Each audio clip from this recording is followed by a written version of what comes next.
आरहत वाङ्मय में कहा गया है, जरा जाव न पी लेई, बाही जाव न बढ़ई, जा बिंदियान हायंती, ताव धम्मम समायरे। शास्त्रकार ने एक मार्गदर्शन दिया है, वह यह है कि तब तक धर्म करो। धर्म के अनेक रूप हैं, उनमें जो पराक्रम सापेक्ष, शरीर पराक्रम सापेक्ष धर्म है, वह हमेशा होना कठिन है। कुछ अवस्था से और शारीरिक अनुकूलता से जुड़ा हुआ होता है।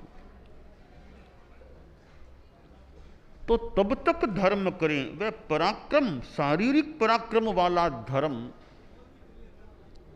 करने के लिए सुंदर मार्गदर्शन है।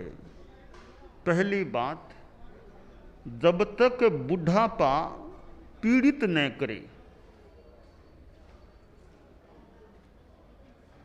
वृद्धावस्था आना एक बात है, वृद्धावस्था पीड़ित करना शुरू कर दे वह अलग बात है। वृद्धावस्था तो मान लो कोई 80 का भी हो गया और शरीर सक्षम है, अच्छा भाषण दे सकता है, चल भी सकता है, शरीर स्वस्थ है, यानी बुढ़ापा पीड़ित नहीं कर रहा है। परंतु जब बुढ़ापा पीड़ित करना शुरू कर दे, पैरों से चलना कठिन, बहुत जोर से भाषण करना कठिन, 10-15 मिनट के बाद भी ज़्यादा बोलना थकान देने वाला कठिन, कोई दूसरों के लिए भिक्षा आदि लाना हो साधु को वो कठिन,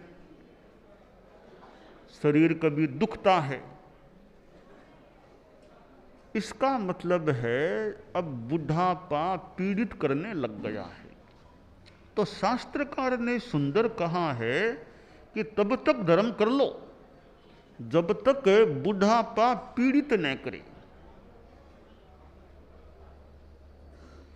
युवा अवस्था में जो शरीर की स्थिति होती है, वह वृद्धावस्था पीड़ित करने लग जाए फिर न भी रहे। राजस्थानी में कहा गया, कान्ना केसा लोयना, कर गोडा दांता, एता माहे बिखो पड़े जोवनियो जानता। युवा अवस्था में कर्ण शक्ति भी ठीक है, हालांकि किसी किसी के युवा अवस्था में भी श्रवण शक्ति कमजोर हो जाए, पर सामान्यतया युवा अवस्था में कान ठीक काम करते हैं, केस भी अच्छे काले काले केस हैं। पर जो श्रवण शक्ति युवा अवस्था में कैशोर्य में है, वृद्धावस्था में सुनना ऊंचा शुरू हो सकता है कईयों के। तो केस जो काले काले हैं 80-85 में, उससे पहले भी सफेद दिखने लग जाते हैं। लोयना आंखें, कैशोर्य में, युवा अवस्था में जितनी ज्योतिर्मान है, वृद्धावस्था में कठिन है। कईयों के तो जल्दी ही चश्मा लगना शुरू हो जाता है। तो लोचन की शक्ति कम, कर हाथ की शक्ति, युवा अवस्था में जितना हाथ से वजन उठा सकते हैं, काम कर सकते हैं, वृद्धावस्था में तो हाथ भी कमजोर हो सकते, हाथ में कंपन भी किसी के हो जाए तो हाथ में फर्क। और गोडा, घुटनों में समस्या। हमारे साधुओं को 80 वर्ष में लंबे विहार करने हो, पता नहीं कितने साधु होंगे, मुनिप्रवर होंगे धर्म संघ में, 80 वर्ष पार हैं, 15-20 किलोमीटर, 15 भी मान ले, रोज विहार कर दे, मुश्किल है बात।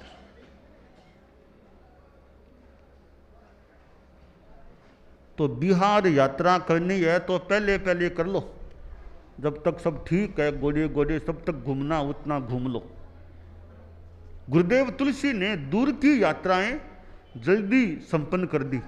वृद्धावस्था आने से पहले ही यात्राएं दूर की, दक्षिण भी पहले ही युवावस्था में पधार गए, कोलकाता भी युवावस्था में पधार गए। वृद्धावस्था से पहले पहले दूर सुदूर यात्रा का काम समेट लिया था, क्योंकि बाद में क्या पता कितनी कैसे यात्रा हो सके। बाद में हमने देखा भी चलना भी मुश्किल हो गया था, लंबा चलना मुश्किल हो गया था, साधन का सहयोग आवश्यक हो गया था। तो गोडों में अंतर, तो कान, केस, आंख, हाथ, गोडे और दांत, दांत भी वृद्धावस्था में तो गिर जाएं, समस्या हो जाए, दांतों में अंतर। इसलिए जब तक बुढ़ापा पीड़ित न करे तब तक खूब शारीरिक पराक्रम वाला धर्म कर लो। सेवा करनी है। हमारे साधु साध्वियां सोचें, बुढ़ापा आने से पहले पहले सेवा केंद्रों में सेवा दे दे। 3 वर्ष सेवा देनी है तो बुढ़ापा आने से पहले पहले दे दें तो बढ़िया, दे चुके हों तो बढ़िया। बाद में खुद सेवा लेने लायक बन जाए फिर क्या सेवा, कितनी सेवा दे पाएंगे। तो यही अवृद्धावस्था में और वृद्धावस्था पीड़ित न करे उस काल में सेवा दे दें धर्म संघ को, वृद्धों की सेवा कर लें, अक्षमों की सेवा कर दें तो बढ़िया है। बाकी तो जैसे बड़े इंगित करें वही ठीक है, उसके अनुसार चलना चाहिए। दूसरी बात बताई, बाही जाव न बढ़ गई, जब तक शरीर में व्याधि न बढ़ जाए। व्याधि तो युवा अवस्था में भी किसी के हो सकती है, छोटी मोटी सामान्य व्याधि अलग बात है, व्याधि बढ़ जाए वो थोड़ी खतरनाक बात हो सकती है। सामान्य कभी कोई बुखार आ गया कोई खास बात, कभी जुकाम हो गया कोई खास बात नहीं, पर लंबी बीमारी लग जाए या कुछ बड़ी बीमारी लग जाए तो फिर सेवा देना मुश्किल हो सकता है। हार्ट, हृदय ठीक है, लिवर ठीक है, किडनी सब ठीक है, छोटी मोटी कभी कुछ हो जाए वो खास बात है। बड़ी तकलीफ न हो उससे पहले पहले सेवा कर लेनी चाहिए, शारीरिक पराक्रम का धर्म कार्य कर लेना चाहिए।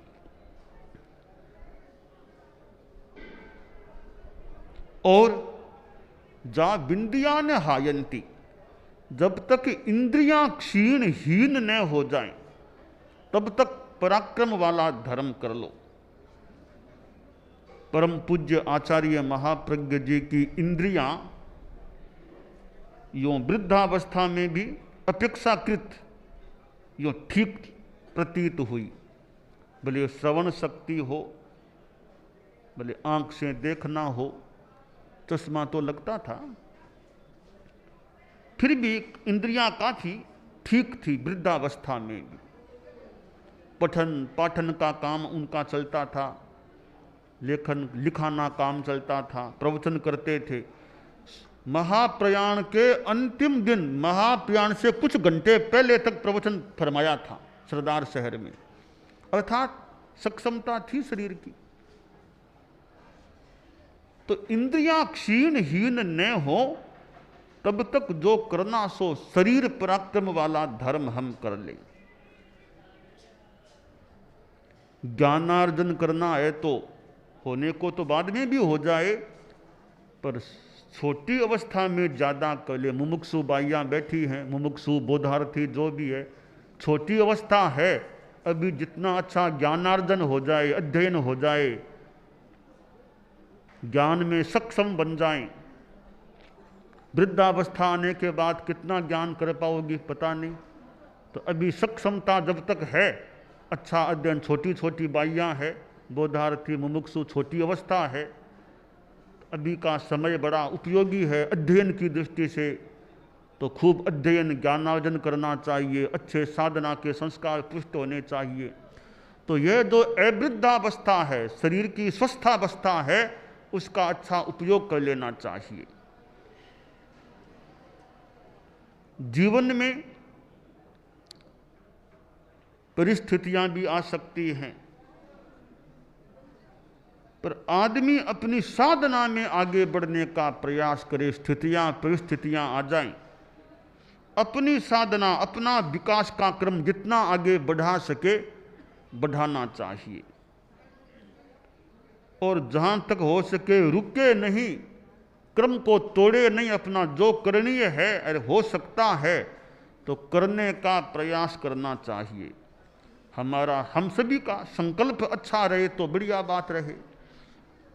गीत में कहा गया, हम रुकना जानते हैं, हम झुकना जानते हैं, हो प्रबल संकल्प इतना आपदाएं सिर झुकाएं, लक्ष्य है ऊंचा हमारा, हम विजय के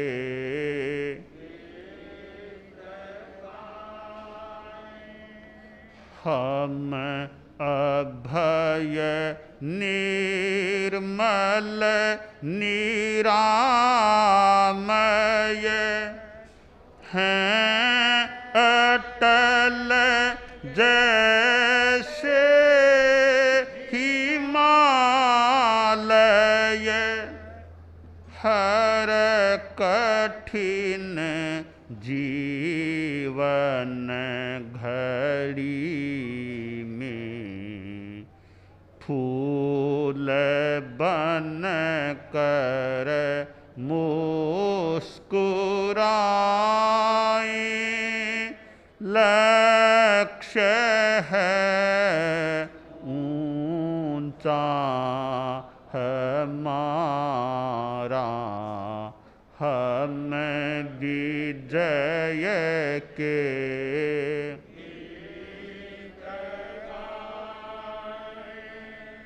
चीर कर कठिनाइयों को दीप बन हम जगमगाएं, लक्ष्य है ऊंचा हमारा, हम विजय के गीत गाएं। तो तीन जो बाधाएं हैं, वृद्धावस्था की पीड़ा, व्याधि और इंद्रिय हीनता, इन तीन बाधाओं के उपस्थित होने से पहले पहले हम अच्छा धार्मिक काम, अच्छी तपस्या, अच्छी साधना, अच्छा सेवा का काम, पराक्रम पूर्ण काम, शरीर श्रम का काम करने का प्रयास करें। साधु के लिए तो यह बात है ही, गृहस्थों के लिए भी ध्यातव्य है कि शरीर की सक्षमता में जितना अच्छा आध्यात्मिक, धार्मिक, पराक्रम सापेक्ष काम कर लें वो बढ़िया होता है। युवा अवस्था तो एक मोती है। एक वृद्धा बुढ़िया जा रही थी और वृद्धावस्था थी, शरीर की कठिनाई, वो झुकी हुई, झुक कर के चल रही थी, गर्दन झुक गई थी उसकी। एक 10 वर्ष का बच्चा मिल गया। अब बच्चे को थोड़ी हंसी आई कि बुढ़िया कैसे चल रही है, पर यह सोचो कभी तुम भी बूढ़े बनोगे तब क्या होगा। आज हंसते हो पर कभी तुम भी तो बूढ़े बन सकते हो। हंसी रे कोपलिया, कोपले हंसती है, पर कभी पक्के पान को देखकर कोपले हंसे, कभी वे भी तो इस अवस्था में आएगी तब। तो बुढ़िया को देख करके वो बच्चा हंसा, थोड़ा विनोद का मूड बन गया। बोला, बुढ़िया माँ क्या खोज रही हो झुकी हुई, क्या चीज गम गई तुम्हारी। तो बुढ़िया भी थोड़ी प्रबुद्ध महिला थी, बोली, बेटा एक चीज मेरी गुम हो गई, उसे मैं खोजती हुई चल रही हूं। कि माँ क्या चीज गुम हो गई। तब संस्कृत में उसकी बात कही गई, गतम में यौवन मौक्तिकम, मेरा मोती गुम हो गया। कौन सा मोती।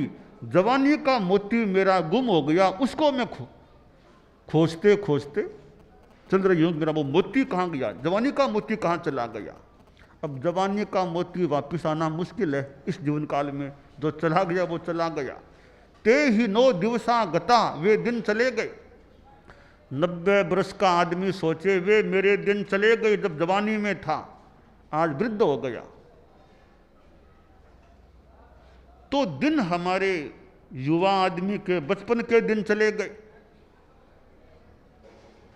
और एक समय था हम लोग गुरुदेव तुलसी के सानिध्य में रहते थे, बाल मुनि की तरह रहते थे। फिर आचार्य महाप्रज्ञ जी के पास अपने ढंग से रहे। तो हम लोग भी सोच सकेंगे, ते ही 9 दिवसा गता, वे दिन हमारे भी चले गए जब आचार्य द्वय के सानिध्य में कुछ सीखने का, उपासना करने का, कुछ कार्य करने का उनके सानिध्य में मौका मिलता था। तो दिन तो चले जाते हैं, जब तक वे दिन हैं अच्छा उपयोग करें। और वृद्ध आदमी भी जितना कर सके उतना तो करे, एकदम निठल्ला क्यों बैठे, कर सके उतना अच्छा धार्मिक साधना का काम करे।